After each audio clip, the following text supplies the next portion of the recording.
మక్కాలో సూర్యుడు సెగలు కక్కుతున్నాడు. ఎండలు మండిపోతున్నాయి. భానుడి భగభగలకు 50 డిగ్రీలకు పైగా ఉష్ణోగ్రతలు నమోదవుతున్నాయి.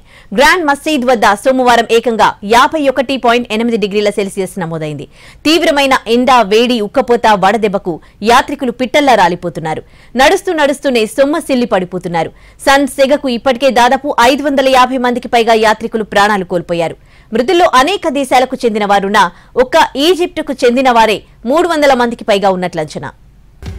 ఇక మక్కాలోని అతిపెద్ద హాస్పిటల్స్ లో ఒకటైన అల్ ముయిసేంలో మృతదేహాలను ఉంచినట్లు అధికారిక వర్గాలు తెలిపాయి. మృతదేహాలను కుటుంబ సభ్యులకు అప్పగించేందుకు అన్ని ఏర్పాట్లు చేసినట్లు చెప్పాయి. మరోవైపు తమ దేశం నుంచి వచ్చిన యాత్రికుల్లో చాలా మంది ఆచూకీ తెలియడం లేదని ఈజిప్టు ప్రభుత్వ వర్గాలు చెబుతున్నాయి. వారిని గుర్తించేందుకు ముమ్మర చర్యలు చేపట్టినట్లు తెలిపాయి.